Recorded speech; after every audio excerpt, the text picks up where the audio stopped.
7 million years. That's how long our story is. It's a story of countless empires, world-changing ideas, and revolutions that literally remade the planet. And we're going to try to cover all of it, from our first steps to the final frontier in the next 5 minutes. Okay, you ready? Let's dive in. I mean, really, this is the biggest question there is, right?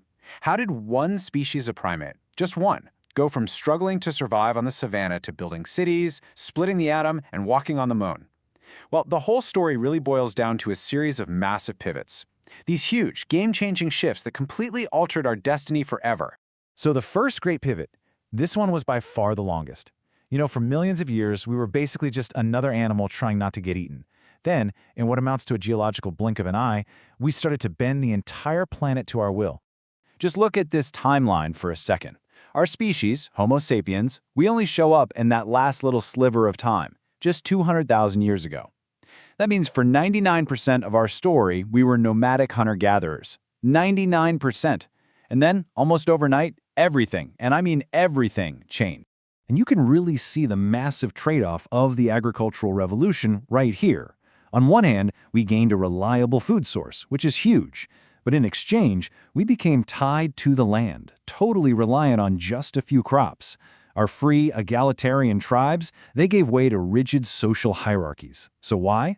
Well, it's pretty simple. When land and surplus grain become the most valuable things in the world, someone has to own them and someone has to protect them.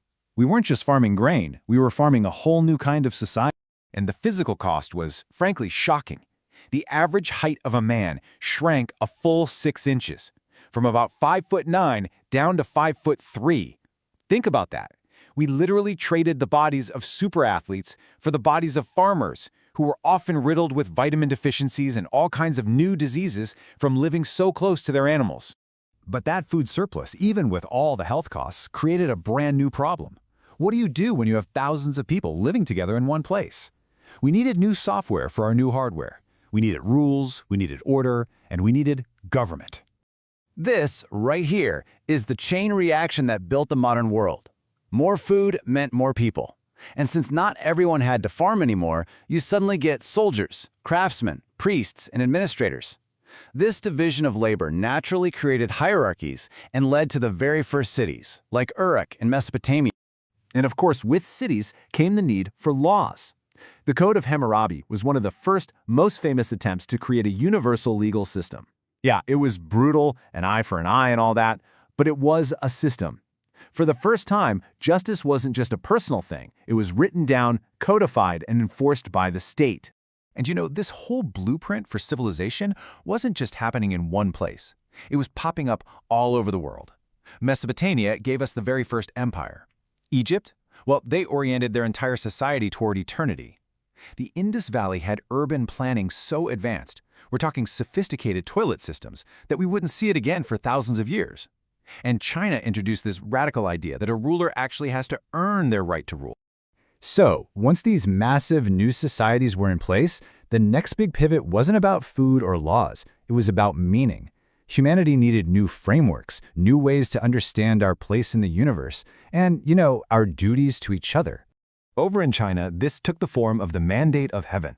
And this was such a powerful idea. It basically said that a ruler's power wasn't absolute or permanent. If an emperor became corrupt or incompetent, heaven would show its displeasure with floods or famines, giving the people a kind of cosmic justification for rebellion. Meanwhile, in Greece, you had two totally different ideas battling for dominance. In Sparta, the individual existed only to serve the state. It was a rigid military machine. But in Athens, you had this chaotic, revolutionary experiment where the state was supposed to serve the citizen, and out of that chaos came the birth of democracy. And all around the world during this period, you see this explosion of thought. Whether it was Buddhism's path to end suffering, Confucianism's guide to social harmony, or Greek philosophy's radical use of pure reason, humanity was developing these new moral operating systems that would go on to guide billions of people for the next 2,000 years. So for thousands of years, progress was really driven by farming and philosophy. The next great pivot was something else entirely, something new. It was a revolution in energy. Humanity was about to unlock the power hidden in fossil fuels and completely remake the surface of the Earth. The Industrial Revolution was, without a doubt, the most profound change to human life since we first figured out how to plant a seed. I mean, think about it. For the first time ever, we weren't limited by muscle power, not human, not animal. We could now harness the concentrated energy of millions of years of sunlight that had been stored away in coal. And you can see the impact right here. It's just staggering. For pretty much all of human history, economic growth was basically a flat line. Then, industrialization hits, and that curve just goes vertical. It unleashed a wave of production and wealth creation that was totally unlike anything the world had ever seen before. But all this new power also fueled unprecedented conflict. Industrialized nations, especially the British Empire, used their technological advantage to colonize huge parts of the globe. This created a world of brand new rivalries, a frantic competition for resources, and it basically set the stage for total war. And that brings us to the final and by far the fastest pivot. In just the last 100 years or so, that exponential growth of the industrial era has accelerated into this dizzying storm of conflict, connection, and technological revolution that has defined our modern world. 9 million. That's the number of combatants who were killed in World War I. For the very first time, industrial efficiency was applied to the battlefield, creating slaughter on a scale it was just unimaginable before. It was the horrific birth of the modern era. After a second, even deadlier global war, the old European empires were completely shattered. Power then consolidated into two major ideological camps, led by the US and the USSR. And for the next 40 years, the entire world lived under the constant shadow of mutually assured destruction. But here's the crazy thing. Even during this time of intense division, technology was starting to connect us in new ways. An estimated 500 million people, the biggest TV audience in history up to that point, all watched the Apollo moon landing together. For just one brief moment, all of humanity was looking up at the stars as one. And that moment, really, was a preview of the final revolution. The development of the computer and then the internet would create a single global network, connecting humanity in a way that was literally unimaginable before. For the first time in our 7-million-year history, we are all living as a single global civilization.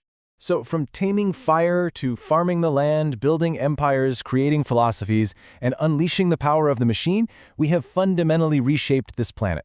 We have come a very, very long way. But the question now is, where do we go from here? What is the next great pivot in the human story?